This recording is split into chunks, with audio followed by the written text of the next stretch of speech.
Hi! Hello! నమస్తే. Welcome to social post. నేను మీ మాధురి. ఈరోజు మనతో పాటు ఉన్నారు అడ్వకేట్ వెంకట్ శెట్టి గారు. నమస్తే అండి. నమస్తే మ్యామ్. వెంకట్ గారు, పోలీస్ స్టేషన్‌కెళ్ళాం.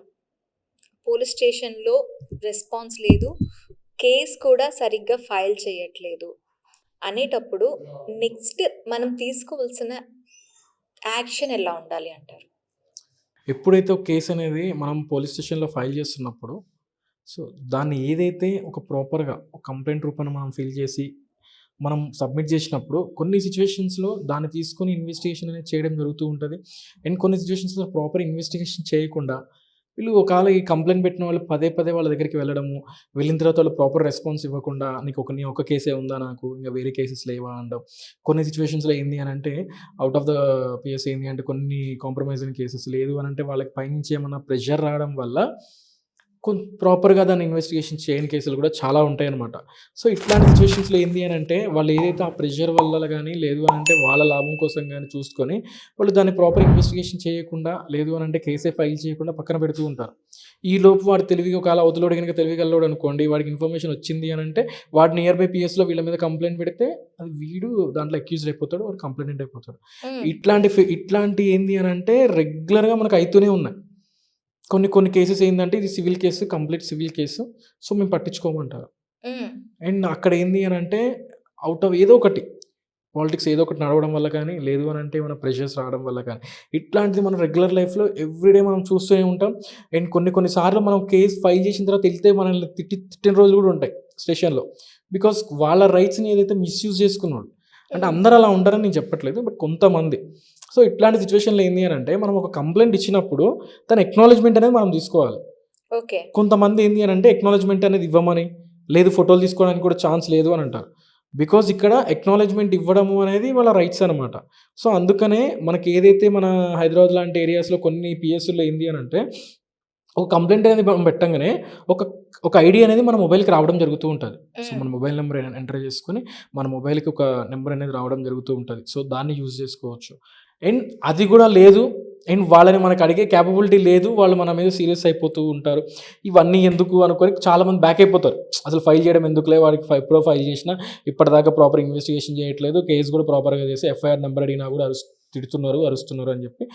ఈ సిట్యుయేషన్‌లో ఏంది అనంటే ఇట్లాంటి సిట్యుయేషన్స్‌లో మనము డైరెక్ట్‌గా ప్రైవేట్ కంప్లెయింట్ అనేది కూడా ఫైల్ చేసుకోవచ్చనమాట. ఆ కంప్లెయింట్ కూడా ఎలా అంటే ఫస్ట్ ఆఫ్ ఆల్ ఎస్‌హెచ్‌ఓకి ఇన్ కేస్ కంప్లెయింట్ పెట్టినప్పుడు అక్నాలెడ్జ్‌మెంట్ ఇవ్వట్లేదు అనంటే మన నియర్ బై పోలీస్ స్టేషన్‌కి, ఎస్‌హెచ్‌ఓ అంటే మన నియర్ బై పోలీస్ స్టేషన్‌కి ఏదైతే కంప్లెయింట్ మనం మన హ్యాండ్‌తో ఎవరైతే ఫేస్ చేస్తున్నారో ఇష్యూ అనేది వాళ్ళ హ్యాండ్‌తో బికాస్ ఆఫ్ ద కొన్ని సిట్యుయేషన్స్‌లో ఏంది అనంటే అడ్వకేట్‌లకి మాలాంటి అడ్వకేట్‌ల దగ్గరికొచ్చి మాతోనే ఆయన తీస్తాం సార్ ప్రైవేట్ కంప్లెయింట్ చేపియండి అని చెప్పేస్తారు. కొంతమంది ఏందంటే ప్రాపర్ నాలెడ్జ్ లేక మా దాంట్లో కూడా కొంతమంది అడ్వకేట్‌లకి ప్రాపర్ నాలెడ్జ్ లేక వీళ్ళ దగ్గర నుంచి ఫ్యాక్ట్స్ తీసేసుకొని ఇంకేదో వీళ్ళు చేద్దాము అని చెప్పేసి కొన్ని పాయింట్స్ యాడ్ చేస్తారు. హ్మ్. అయ్యి ఆపోజిట్‌లో కొన్ని సిట్యుయేషన్‌లో ఆపోజిట్ వాళ్ళకి ఫేవరబుల్‌గా అయిపోతది. ఓకే. సో, కొన్ని సిట్యుయేషన్‌లో అడ్వాంటేజ్ అయిపోతది. సో, ఇక్కడ ఏంది అనంటే ఎక్కడా గూడా మనం టైపింగ్ చేసి ఇవన్నీ చేయకూడదు. బికాజ్ అట్లా టైప్ చేసి పంపిస్తే వాళ్ళకి అర్థమైపోతది. వీడు అడ్వకేట్‌ని అప్రోచ్ అయ్యిండు, మంచి అడ్వకేట్‌ని అప్రోచ్ అయ్యి ఇట్లా చేస్తుండు అని. సో, ఇట్లాంటి రాంగ్ మిస్టేక్ అనేది చేయకుండా మనకి ఒరిజినల్‌గా ఏమైంది అనేది ఎవ్రీథింగ్ అనేది మన హ్యాండ్‌తో మనం రాయడం గానీ, లేదు అనంటే మనమే అంటే ఎవరైతే ఫేస్ చేస్తున్నారో ఆ పర్సనే టైప్ చేసి నార్మల్‌గా టైప్ చేసి బికాజ్ అడ్వకేట్ టైపింగ్‌కి వాళ్ళ వర్డ్స్‌కి, వీళ్ళ వర్డ్స్‌కి డిఫరెన్స్ ఉంటది కంపల్సరీ అవును. ఎవరికైనా. వీళ్ళ అవును. లీగాలిటీ వర్డ్స్ మేము ఏదైతే వాడతామో లీగల్ వర్డ్స్ అనేది యాడ్ చేస్తే వాళ్ళకి అర్థమవుతుంది వీడు అడ్వకేట్‌తో పంపించిండు నోటీసు అని చెప్పేసి. సో, కొన్ని సిట్యుయేషన్స్‌లో ట్రయల్‌లో ఇది ఎక్కడ ప్రాబ్లమ్ అయితది అనంటే ట్రయల్‌లో ఒకవేళ ఇందిట్లో ఉన్న ఫ్యాక్ట్స్ అడిగినప్పుడు ఆపోజిట్ పర్సన్ గనుక చెప్పలేదనుకోండి, ఎవరైతే కంప్లెయింట్ పెట్టిరో ఆ పర్సన్ చెప్పలేదనుకోండి, అది వాడికి ఫేవరబుల్‌గా రాదు. ఇన్ కేస్ వాడు ఫేస్ చేసినా అర్థమైందా? ఇష్యూ ఫేస్ చేసినా కూడా వాడు ఇన్ కేస్ ఇష్యూ ఫేస్ చేసినా కూడా వాడి ఫేవరబుల్‌లో ఉండదు. బికాజ్ ఎందుకు ఈ ఫ్యాక్ట్స్ మొత్తం అడ్వకేట్ ప్రిపేర్ చేసిండు. హ్మ్. ఈయనకేం తెలీదు.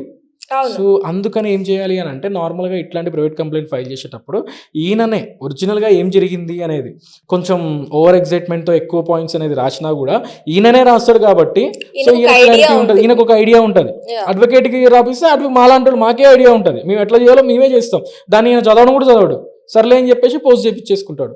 ఇక్కడ ఏందంటే ఈయననే డైరెక్ట్ ఎస్‌హెచ్‌ఓకి అండ్ అదే కాకుండా డిస్ట్రిక్ట్ హెడ్ క్వార్టర్స్‌కి ఎక్కడైతే ఆయన నియర్ బై ఏ డిస్ట్రిక్ట్‌లో అయితే ఉంటుందో ఆ DSP office district head quarters అంటే అక్కడికి అండ్ అదే కాకుండా తెలంగాణ స్టేట్ హెడ్ క్వార్టర్స్‌కి ఒక 3 నోటీసులు పంపించేసి ఆ పోస్ట్‌లో అక్నాలెడ్జ్‌మెంట్స్ అవన్నీ కోర్ట్‌కి సబ్మిట్ చేసి ఒక ప్రైవేట్ కంప్లెయింట్ అనేది మూవ్ చేసుకుంటే, అక్కడి నుంచి జ్యుడిషియరీ ఆర్డర్స్ ఏదైతే జ్యుడిషియరీ ఆఫీసర్ ఆర్డర్స్ మీద వీళ్ళు కంపల్సరీ ఇన్వెస్టిగేషన్ చేయాల్సిందే.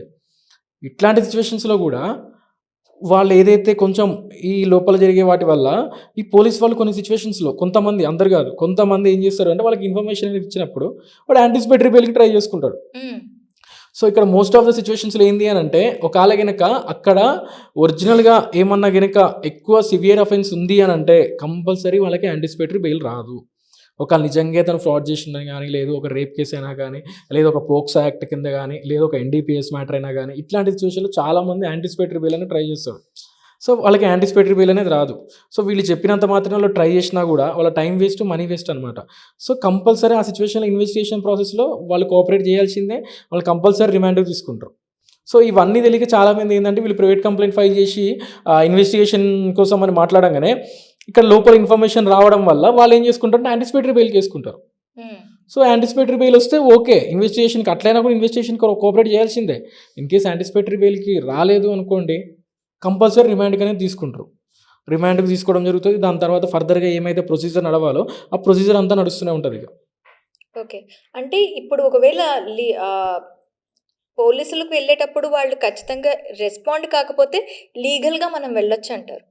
పోలీస్ స్టేషన్‌లో వాళ్ళు గనక కంప్లెయింట్ తీసుకోలేదు అనుకున్న సిట్యుయేషన్స్‌లో మనం డైరెక్ట్‌గా కోర్ట్ త్రూ ఒక ఆర్డర్స్‌ని బేస్ చేసి కోర్ట్ త్రూ ఒక ఆర్డర్స్ తెప్పించేసుకొని జ్యుడిషియల్ ఆఫీసర్ ఆర్డర్స్ అది. జ్యుడిషియల్ ఆఫీసర్ ఏదైతే ఆర్డర్స్ పాస్ చేస్తాడో ఇన్వెస్టిగేషన్ ఏదైతే ఫర్దర్‌గా ఇన్వెస్టిగేషన్ చేయమని చెప్పేసి ఆర్డర్స్ అనేది ఇవ్వడం జరుగుతూ ఉంటది.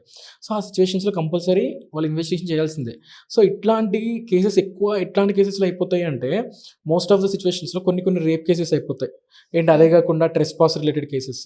కొన్ని సిట్యుయేషన్స్‌లో ఆ ల్యాండ్ మనదే ఉంటది.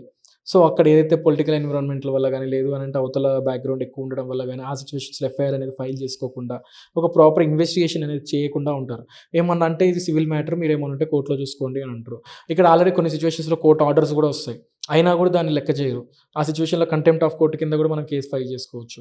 సో, ఇట్లాంటి సిట్యుయేషన్‌లో ఏందంటే పోలీస్ వాళ్ళకి మనం ఇన్ఫర్మేషన్ ఇచ్చినా, లేదు కంప్లెయింట్ పెట్టినా ఒక ప్రాపర్‌గా మనకి యాక్షన్ తీసుకోలేదు అనుకోండి, కంపల్సరీ మనం అనేది ప్రైవేట్ కంప్లెయింట్ అనేది ఫైల్ చేసుకోవచ్చు. So, most of the situation ఇట్లాంటి కేసెస్‌లో ఎక్కువైపోతూ ఉంటాయన్నమాట. కంప్లెయింట్ తీసుకోకుండా ఉండడం ఉంటది. ఓకే. సో, ఖచ్చితంగా జ్యుడిషియరీ అయితే దీంట్లో హెల్ప్ చేస్తుందంటారు. కంపల్సరీ హెల్ప్ చేస్తది. Okay sir. Thank you.